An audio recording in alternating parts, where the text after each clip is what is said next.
de Educação em São Bernardo, vereador, foi candidato a vice-prefeito nas duas últimas eleições, 2012 e 2016, e agora está com o nome colocado aí como candidato a deputado estadual pelo PSB, Partido Socialista Brasileiro. Admir, obrigado pela gentileza da entrevista, boa noite.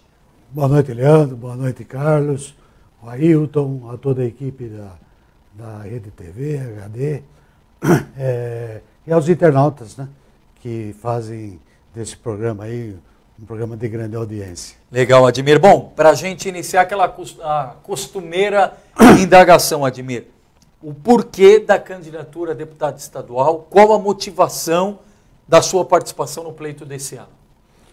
Na verdade, eu acho que a nossa região ela carece de um número maior de deputados estaduais, não é? É uma região que contribui muito com os cofres da Receita do Estado de São Paulo. Aí o governo, o governador, seja lá quem for, tem que ser muito mais pressionado para que os recursos voltem para a região com serviços públicos de qualidade, com obras de infraestrutura. Eu acho que volta muito pouco em cima daquilo que a gente arrecada.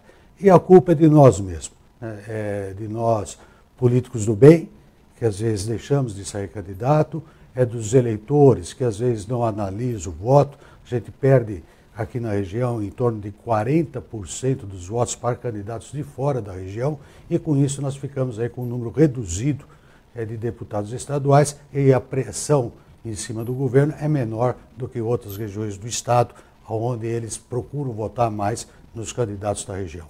A atual legislatura, até por conta das eleições, de quem tinha sido eleito deputado, o caso do Átila Jacomon-Simauá, o próprio Orlando Moranda em São Bernardo, eu não me recordo de uma bancada na Assembleia Legislativa, Admir, tão diminuta. Atualmente nós estamos com 4 deputados estaduais apenas, 2 deputados federais, ou seja, uma representatividade muito aquém do que merece uma região com quase 3 milhões de habitantes, mais de 2 milhões de eleitores, um cenário muito complicado e que a gente tem um reflexo, a gente até fazia um resgate aqui, das últimas bandeiras e plataformas. Eu me lembro quantas e quantas vezes foi falado do piscinão Jaboticabal aqui no ABC, acabou não saindo do papel, ficou inviabilizado. Da mesma forma o metrô ABC, desde a campanha de 2008, você vai se lembrar lá atrás, já era pauta do debate, inclusive da campanha à Prefeitura de São Bernardo, depois incluiu no orçamento, foi discutido, audiência, e até agora não saiu do papel. Essa falta de agilidade nas demandas do ABC é o reflexo direto dessa falta de representação na Assembleia Legislativa? Direto. E eu aí entendo também assim. Também nós tivemos aí por parte dos deputados dessa gestão um foco muito grande e continua, né, na questão do metrô. Como se o metrô fosse o único problema da nossa região. Não se fala em outras áreas de importância que o governo do estado pode atuar aqui na região, como a educação, a saúde, segurança, emprego, uma série de outras coisas, obras menores que são mais fáceis de resolver, como aquele trevo lá da Imigrantes, lá na Alvarenga, que se fala há tanto tempo, e aquilo resolveria um problema de trânsito sério, ajudando até Diadema. Não se fala, por exemplo, da duplicação mais da Rodovia da Morte, ainda Tibiriçá. Não se fala de tantas coisas, não se fala, por exemplo, dos servidores públicos do Estado de São Paulo que atuam aqui na região, né? Não tem um atendimento digno do convênio de saúde, tem que ir para o hospital do servidor, que não consegue mais atender os servidores públicos do Estado, não tem um hospital que atenda aqui regionalmente, e uma série de outras coisas, a valorização do médico, valorização do profissional de educação, e assim vai. Eu acho que tem vários assuntos, não é, que os deputados estaduais atuais deixaram, na verdade, de discutir, de pressionar o governo para resolver. Não é? E é por isso que se foca, todo mundo quer ser pai de um futuro metrô. Não que não seja importante, mas, na verdade, temos outras coisas menores, que talvez no conjunto todo gaste menos do que o próprio metrô a vir para São Bernardo e resolveria aí uma série de problemas na nossa região. É que não parece que o pessoal está mais atrás de criar sua pirâmide, né? O faraó tentando construir sua pirâmide aí, só para mostrar que, nossa, eu sou bom, nossa, eu sou... Olha que coisa sensacional que eu fiz, ao invés de tentar resolver aquele problema do dia a dia, que às vezes ele pode se movimentar, uma atitude que ele tenha já resolve aquele problema. Exato. E nós temos, assim, também coisas de Estado. Não podemos esquecer que o deputado estadual legisla, né? Isso tudo que a gente fala são bandeiras de pressão que você pode realmente conseguir junto ao governo do Estado, porque a região merece, não é? Mas tem outras coisas que é de iniciativa do próprio deputado, de apresentar projetos de lei que beneficiem determinadas categorias, que beneficiem uma certa área de atuação da indústria, assim por diante. Nós temos que trabalhar legislação com relação ao meio ambiente, precisamos alterar um pouco a legislação da Billings, por exemplo, para poder fazer mais rápido a regularização fundiária. E essas coisas a gente não vê a discussão em pauta. Admira, você tem uma identidade muito grande com a educação, até pelo fato de ter sido secretário de Educação, e as pessoas também o vinculam muito a iniciativas na área da educação. Se eleito deputado, na tua avaliação, qual é a primeira grande mudança, a primeira grande transformação que deve ter na rede pública estadual? Acho que tem algumas coisas que foram realizadas na rede municipal de educação e foi realizada com êxito, que pode se realizar na rede estadual de ensino. Uma das coisas, por exemplo, que é o tormento de toda a administração da educação, seja ela municipal ou estadual, é a manutenção dos prédios, né? É o custeio dos prédios. Isso pode ser feito da forma que eu fazia, levando recursos para a PM, para a Associação de Pais e Mestres, através de um plano de trabalho. A própria PM executa melhor, mais barato, né? E com a responsabilidade. Existe a participação maior dos pais de aluno, do corpo docente da escola, né? E as coisas acontecem também com uma rapidez, com uma eficiência muito maior, né? E através da educação também, aqui, quando eu fui secretário de Educação em São Bernardo, nós atuamos muito junto às escolas particulares. Várias parcerias você consegue fazer com as escolas particulares. Hoje não se faz mais em São Bernardo, mas se fazia. Nós tínhamos uma lei, a lei existe até hoje, por exemplo, que é a dação em pagamento. As escolas particulares ofereciam vagas para a Secretaria de Educação a troco de imposto atrasado ou imposto a pagar. E isso era importante para a escola, que conseguia pagar melhor os seus tributos. Trocava dívida por prestação de serviços. Por prestação de serviço. E isso atendia certas demandas que a Secretaria não conseguia atender. Isso a gente pode também... Bolsas de estudo, convênios, congressos assistenciais que nós fazíamos, bolsa de estudo, por exemplo, para educação especial. Hoje o Estado tem um convênio com escolas de educação especial, né, mas só atende alunos autistas e os outros deficientes. Por que não pode ser atendido também através de um convênio com essas escolas clínicas, que são caras para o poder público tocar, mas que as escolas têm vagas para poder fazer convênio com o governo do Estado, né, e assim por diante. Uma outra coisa que nós temos que pensar, hospitais. Nós temos o Hospital Mário Covas, que é um grande hospital de qualidade. Quem utiliza do hospital sai elogiando o hospital, só que não comporta mais, né, atender essa região toda. Ao passo que em São Bernardo construíram um hospital de clínicas que atende 20% da sua capacidade, porque a cidade já tinha 2 hospitais, não consegue atender a saúde primária e a secundária ao mesmo tempo, porque o recurso é o mesmo, o cobertor é curto. Então, a ideia qual é? É lutar, levantar a bandeira para estadualizar aquele hospital grande e bonito, equipá-los e fazer dela um Mário Covas 2 com atendimento, na verdade, de qualidade. Então, isso são bandeiras, mas também temos coisas que nós podemos resolver através de projeto de lei. E a gente está falando aqui de educação. Vitor Oliveira, a redação acabou de mandar aqui o link de uma matéria, assinada aqui pelo Jorge Garcia, falando a respeito de 6 cidades aqui da região que não alcançaram meta para o ensino médio.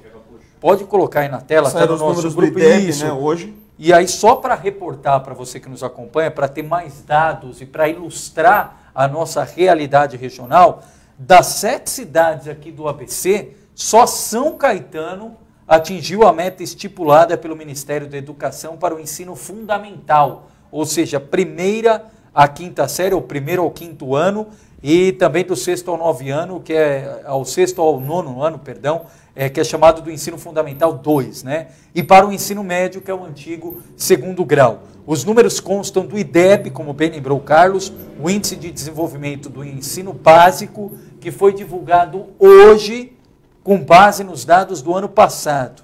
O IDEB é calculado através do censo escolar e pelas médias do SAEB, que é o Sistema Nacional de Avaliação da Educação Básica, e são dados aí divulgados rotineiramente. Criado em 2007, o IDEB reúne informações do fluxo escolar e a média de avaliações de português e matemática. O índice vai de 0 a 10 e a meta para 2022 é 6, que significaria um sistema educacional de qualidade comparável a países desenvolvidos. A meta do IDEB 2017, estabelecida para o ensino fundamental 1, foi de 5,5, para o ensino fundamental 2, 5 e para o ensino médio 4,7. São Caetano superou em 2 pontos a meta do fundamental 1, São Caetano teve 7,5 e em 1,2 a meta do fundamental 2, São Caetano atingiu 6,2. E também a meta para o ensino médio, exatamente, foi atingida por São Caetano, melhor nota da região. Tirando São Caetano, todos os outros municípios ficaram próximos nos índices, obtendo nota acima da meta nos primeiros anos de ensino, ficando perto da meta no segundo, né, no ensino fundamental 2, mas deixaram a desejar no ensino médio. Tirando São Caetano, as demais cidades ficaram com índice entre 3,7 e 4,3, a matéria está aí na tela.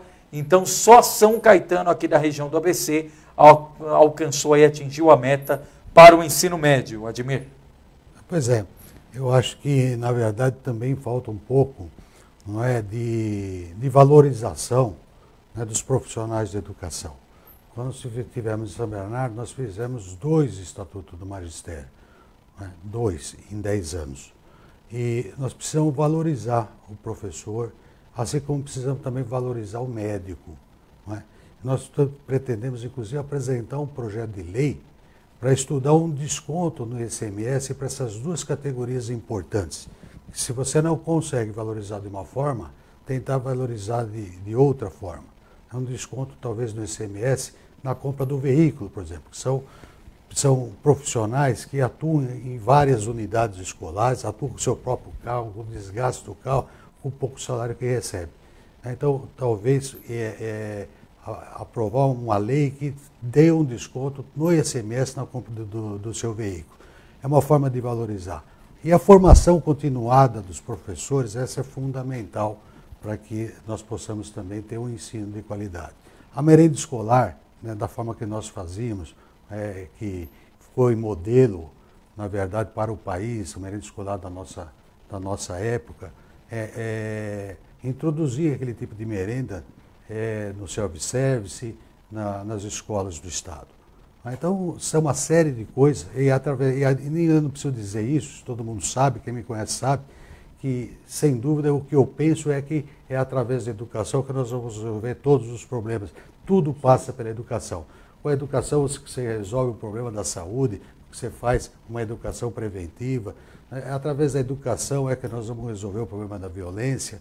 E as pessoas falam isso, mas isso é a longo prazo. Não é a longo prazo. É, no pior das hipóteses, a médio prazo. Não é? Porque se você educar a criança hoje de uma forma diferente, com qualidade e na quantidade, quer dizer, atender a todos, não é? Certamente daqui a 10 anos você vai ter homens diferentes, pessoas diferentes, não é? Que sejam sérios, que aprendam a valorizar aquilo que é necessário. Não é? Porque hoje se fala muito em corrupção, que todo mundo é igual, que todo político é igual. Isso não é verdade. O Ulisses Guimarães, quando o Lula dizia aqui que no Congresso Nacional só tinha ladrão, o Ulisses Guimarães respondeu o seguinte: o Congresso não produz ladrão, ele dá oportunidade ao ladrão. Então, na verdade, quem entra lá sendo honesto, a oportunidade pode aparecer, ele não vai roubar, porque ele está educado para isso. Agora, se ele for um ladrão em potencial, lá ele vai ter todas as oportunidades para fazer isso. Isso seja no Congresso Nacional, seja na Assembleia Legislativa do Estado. Eu entendo que essa eleição é uma eleição diferente, mas tenho certeza que o povo vai fazer uma análise crítica antes de votar. Eu tenho dito que votar é contratar o empregado. Exatamente. Porque todo político é empregado do contribuinte.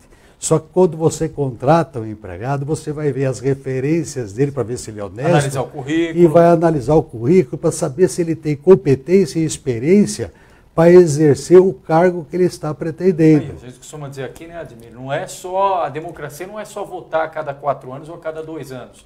Quando você contrata alguém, depois que a pessoa assinou ali o contrato de trabalho, você acompanha e cobra para ver se a pessoa está executando aquilo que ela se propôs. Na política não é diferente. Não basta votar no dia 7 de outubro e depois esquecer. Cobra o deputado estadual, cobra o deputado federal, o senador, sobre as promessas de campanha, os temas que ele defendeu, mesmo temas que não emergiram na época da campanha, mas vieram à tona ou virão à tona durante o mandato, cobra o posicionamento, tem que ser assim.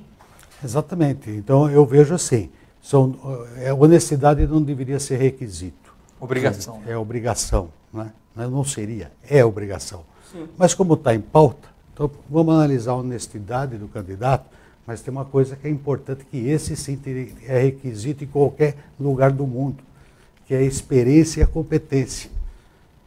E isso é de suma importância. Não dá para uma pessoa que quer exercer atividade de pedreiro, primeiro ele vai atuar como servente de pedreiro. Para ser pintor, primeiro ele vai ser o auxiliar do pintor. E é tudo assim na vida. Não dá para você colocar na Assembleia Legislativa, a maior Assembleia Legislativa do Brasil, que é a Assembleia Legislativa do Estado de São Paulo, pessoas que nunca passaram pela Câmara Municipal, por exemplo. Legislar não é tão simples. E é um poder colegiado, ele não é um poder unitário. Ali se resolve no colegiado. E se você não tiver experiência lá dentro, se você não tiver competência para subir a tribuna e defender os interesses da sua cidade, da sua região, também não adianta ser honesto. Então, a renovação, ela é necessária, mas é renovar o bom pelo ruim. Essa tem que ser a renovação. E para fazer isso, você tem que saber quem é ruim e quem é bom. E isso através de uma análise crítica do eleitor. Mas acho que ele está esperto, acho que nessa eleição ele vai fazer diferente. E não deixar de votar. Porque você ter 35%, 40% de votos em brancos, nulo e abstenção, para deputado, é muito ruim. Porque, na verdade, o presidente é presidente de todos. O governador é governador de todos. Então, se você reduz, alguém vai elegê-los e tudo bem. Agora, deputado não. O deputado, a região que votar mais em branco, se abster mais, anular mais, ela será prejudicada ao resultado. Porque ao invés de eleger 9 deputados, vai eleger 4, vai eleger 5, e nós perdemos o poder de pressão em cima do governo do Estado. Você já pensou se, por exemplo, o ABC, que na eleição municipal de 2016 teve uma média de 30% de brancos, nulos e abstenções. Se a gente repetisse isso, a gente ia perder pelo menos 3, 4 deputados estaduais, 2 ou 3 deputados federais. Então imagina o prejuízo no futuro para a região, né? Ô, Carlos, eleição de 2014, em média, tá, eu não sei cidade por cidade, mas são 35% de gente que não votou. E aí, do que sobrou dos votos válidos, 40% votou em candidato que não é da região. Quantos deputados nós perdemos aí? Se você computar isso só no eleitorado de São Bernardo, nós perdemos 5 deputados em São Bernardo. Sim. Se você computar na região, nós temos uma região com 2.100.000 eleitores. Quantos deputados a gente poderia eleger se você considerar que, em média, um deputado se elege com 70.000 votos? Na teoria, você poderia eleger um deputado federal e um deputado estadual por cidade. Sim, muito mais, muito mais. Para chutar baixo, você poderia ter um representante então, por cidade. Essa consciência que o eleitor da região precisa ter. Só queria voltar na questão do incentivo aos profissionais, médicos e professores, mas mais especificamente aos professores. Você até chamou atenção, o professor tem que se deslocar de carro, de uma escola para outra e tudo mais. Isso, por um lado, ele tem que fazer isso porque tem que aumentar a renda dele, né? A única forma de aumentar a renda dele, mas, por outro lado, ele não consegue se preparar para a aula, ele não tem tempo para se preparar para a aula. E quando chega em casa, tem os afazeres dele, né? Os pessoais, e ele não consegue fazer essa preparação. Isso também atrapalha na qualidade de ensino. Não já passou da hora do Estado tomar tenência, ter a ideia de que se um professor valorizado no seu salário, que está numa escola só, consegue preparar uma aula melhor e consegue, por consequência, melhorar a qualidade dos alunos, melhorar a qualidade do que é ensinado para os alunos?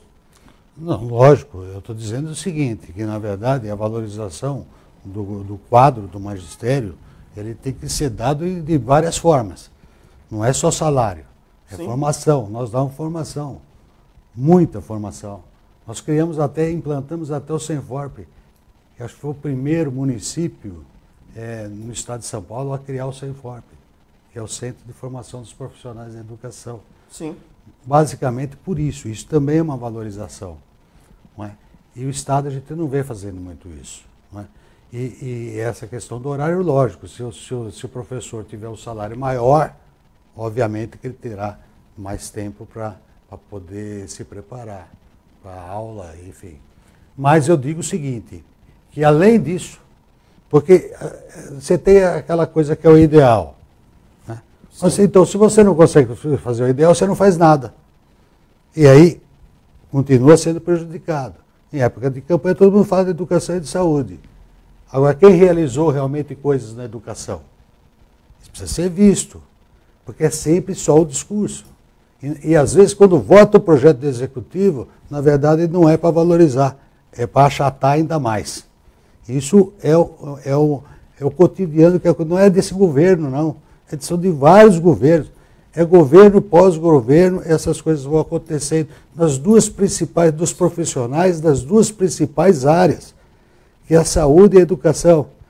E na segurança, o policial militar, por exemplo. Também é completamente desvalorizado. Se a gente imaginar que é o servidor público que toca, os políticos eles podem fazer, é como se fosse uma orquestra. O político é o regente. Mas se você não tiver bons músicos, você não toca. E nós temos bons músicos. Os funcionários públicos, ao contrário do que muita gente pensa, são altamente compromissados com aquilo que eles fazem, da sua grande maioria. Então é evidente que toda regra tem exceção. Agora, não dá para a pessoa trabalhar direito, tendo necessidade em casa, sabendo que está faltando coisa em casa. Não é? Em muitos países do mundo, o professor é a pessoa o profissional mais valorizado, e aqui a gente não valoriza isso. Admir, falando sobre esse cenário e a conjuntura político-eleitoral, toda vez que se fala de candidatura a deputado, a gente fala em dobrada. Quais são as parcerias do Admir Ferro com candidaturas a deputado federal para a eleição desse ano? Então, eu tenho duas dobradas. Uma delas não poderia ser diferente. Eu fui candidato a vice-prefeito 2 vezes, 2 oportunidades, com o deputado federal Alex Manente.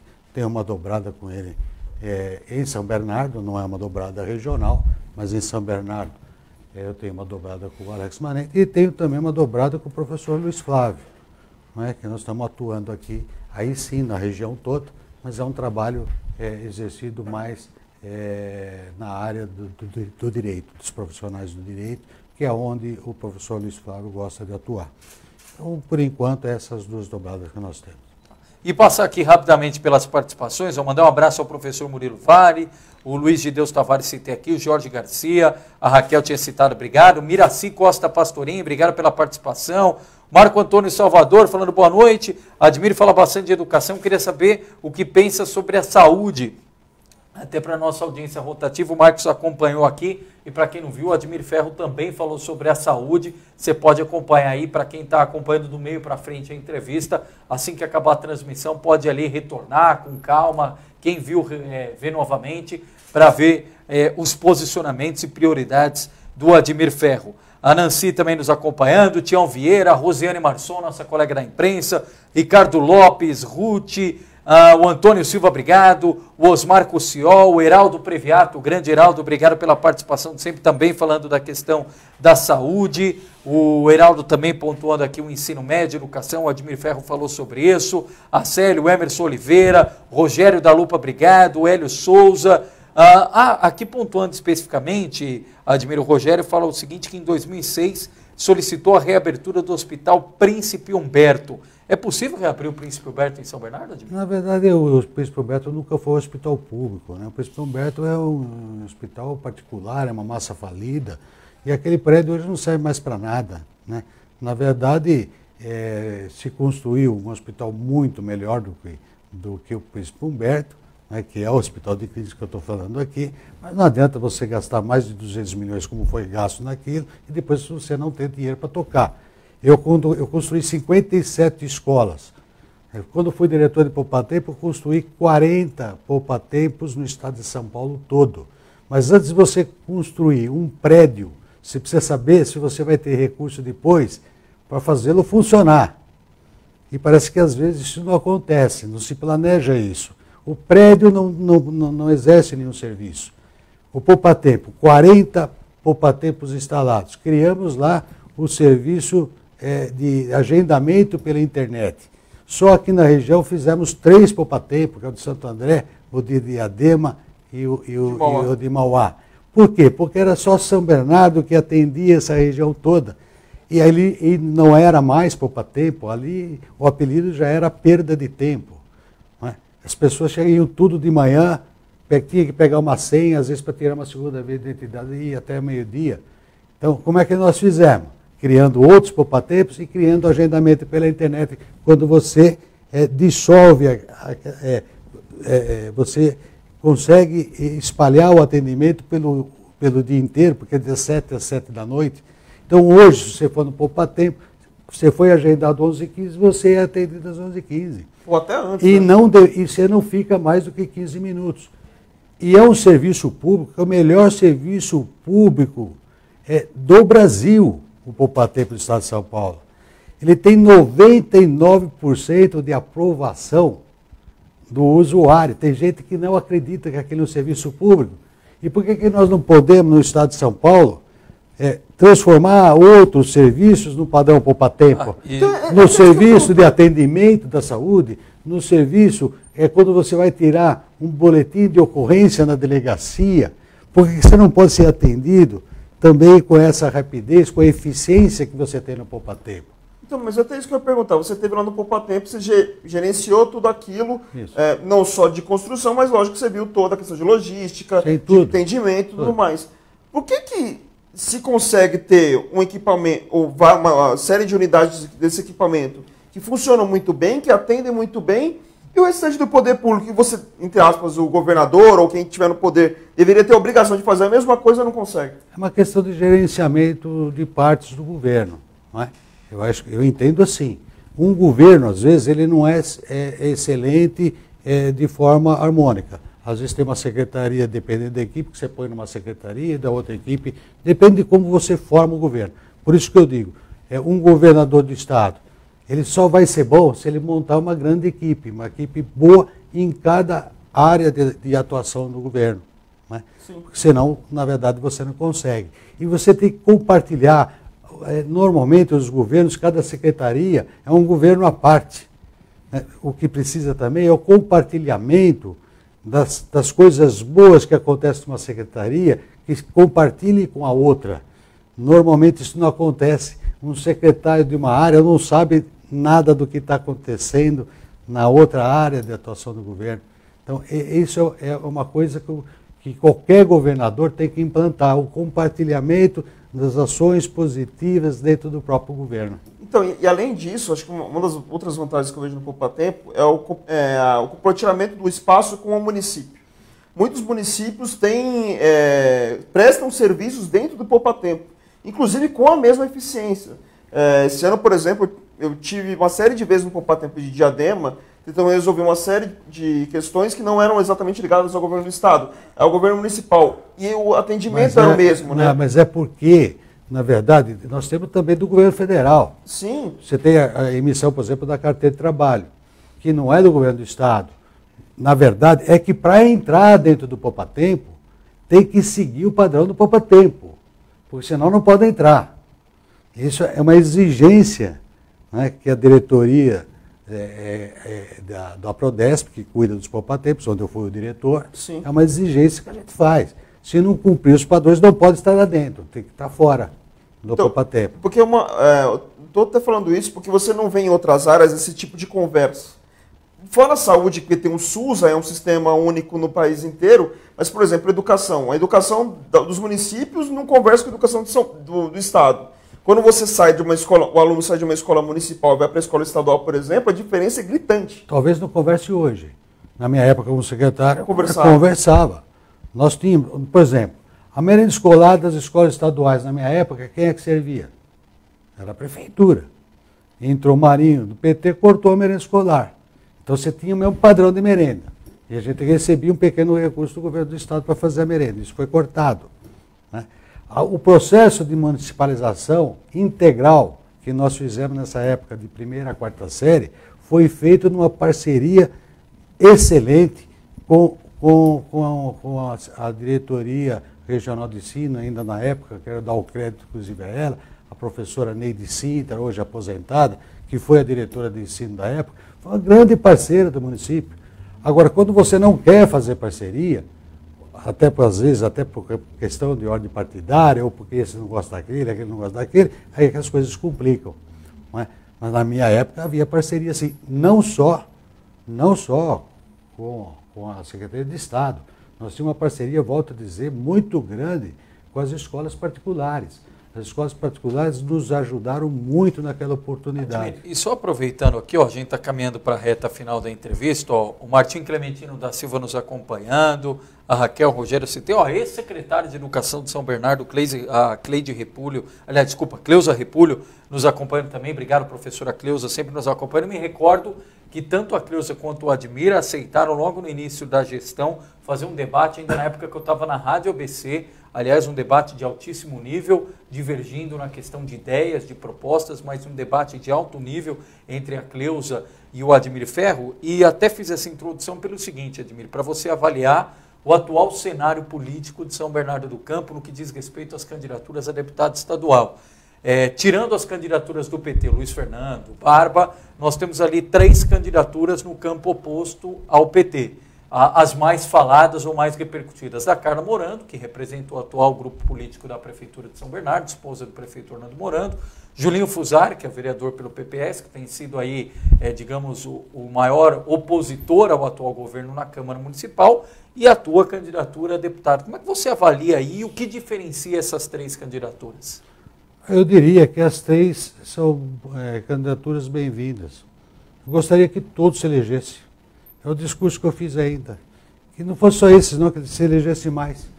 São Bernardo tem condições, teria condições, dentro daquele critério de voto que se a população exercer, não é? Nós podemos eleger 9 deputados.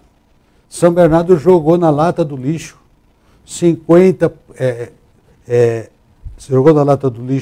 35% de voto branco, nulo e abstenção. E depois do voto válido, jogou mais 40% de voto fora em candidato de fora da cidade.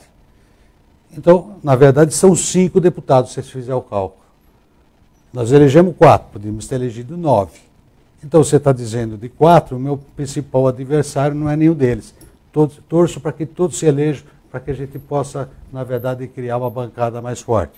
Lógico que, sem falsa modéstia, eu me sinto hoje com mais condições, com mais experiência, com mais lastro, para poder defender e representar bem a nossa cidade de São Bernardo, como toda a região, que hoje é uma coisa única para todos nós, né? Coisas que acontecem em Santo André, refletem em São Bernardo, vice-versa, interesses comuns, não é? Que se discute muito no consórcio municipal, mas só quando se discute no consórcio municipal, se discute questões mais executivas, administrativas, mas eu nunca vi uma discussão onde envolva uma legislação, uma mudança na Constituição do Estado de São Paulo, uma lei ordinária que possa, na verdade, beneficiar a nossa região. Então, só aproveitar para fazer a última pergunta, em cima disso que você falou do consórcio intermunicipal. Não falta dos dois lados, tanto do lado da atual bancada de deputados estaduais da região e do próprio consórcio, querer conversar para convergir isso? Por exemplo, você falou no início do programa da lei da Binix, que precisava de mudança. A lei da Binix que interessa diretamente a região da ABC Paulista. Não poderia todo mundo conversar ali, tentar acertar vamos tentar mudar essa regra e tudo mais, colocar isso na Assembleia, os prefeitos ajudarem a fazer a articulação ali também da votação para conseguir emplacar uma mudança que fosse benéfica para a região? Então, na verdade, é assim, quando eu fui presidente da Constituinte Municipal em São Bernardo, e nós tínhamos que fazer a nossa Constituição Municipal, os 7 municípios, nós tivemos seis meses para isso. Sim. Na verdade, o que eu fiz? Eu convidei os 6 presidentes, os outros 6 presidentes das devidas constituintes das outras cidades, não é? E ali nós fizemos um dia inteiro de uma discussão sobre lei orgânica extraoficial, e foi aqui na Câmara de Santo André. E de lá saíram 19 emendas que depois foram aprovadas nas suas devidas câmaras. Teve uma participação ali de 60 vereadores constituintes das 7 cidades juntas. E foi ali que nós criamos o consórcio intermunicipal. O consórcio intermunicipal saiu dali. O crédito todo vai ao ex-prefeito Celso Daniel, porque ele executou, ele levantou a bandeira Foi o porta-voz. Mas, na verdade, quem criou foram, na verdade, os vereadores daquela época. E quando nós fizemos isso, nós colocamos de lado as questões de ordem pessoal, as questões de ordem partidária, as questões se é de Santo André, se é de São Bernardo, as divergências que possam existir entre um município e outro, deixamos tudo de lado e pensamos nos 7 municípios, coisas que seriam importantes que estivessem em todas as cartas. Então, acho que isso responde, na verdade, à sua pergunta. Nesse momento, tem que deixar a vaidade de lado, que é uma coisa difícil, e tem que deixar de lado as questões partidárias e colocar em cima da mesa aquilo que realmente a região precisa, que seja em termos de região, não fazer alguma coisa numa cidade que dificulte a vida da outra cidade. Tem que ser uma coisa comum a todos, mas acho que perfeitamente normal que a gente possa defender essa tese, porque eu já defendi no passado. Hoje eu não tenho poder nenhum, mas se eu for deputado estadual, certamente essa será uma defesa.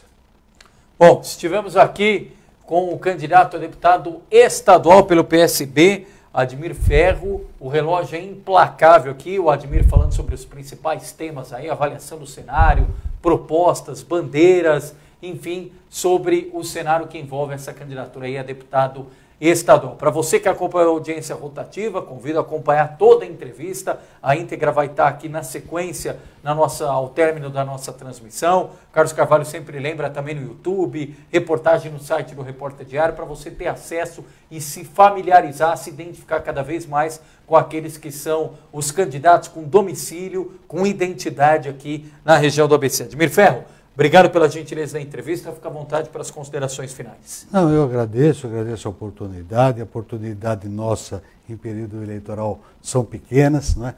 Eu fiz a gravação lá para o programa do PSB, consegui gravar 7 segundos. Opa! Né? Então deu para tá vendo? Proporcionalmente é melhor que o Bolsonaro. Bolsonaro para presidente tem 8 segundos. O Admir conseguiu 6 segundos. 7 segundos. 7 segundos aí, ó. Né? Então eu agradeço ao partido, tudo, mas na verdade são oportunidades como essa que a gente pode esclarecer e colocar nossa posição. Mas eu queria voltar a repetir para a nossa região. Não deixe de votar e procure votar nos candidatos da região. Veja lá quem são os candidatos e analise qual tem hoje mais condições de exercer o cargo e representar bem na Assembleia Legislativa, em especial, né, a nossa querida região. E dizer o seguinte, para as pessoas não esquecerem, né, de votar em pessoas também que defendam a instituição da família. Nós estamos hoje com um problema muito sério, inclusive de comunicação, que buscam a destruição da família. E a família, para mim, antes ainda da educação, é a base de tudo. Então pode ter em mim, não é, os cristãos, os religiosos de todas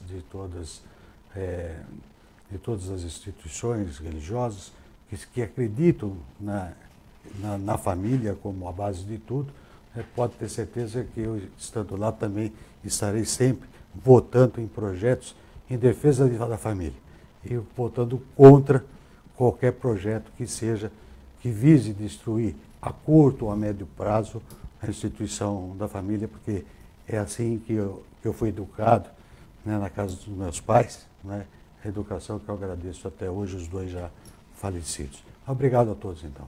Obrigado, Admir. E como a gente fala aqui habitualmente, convidamos você a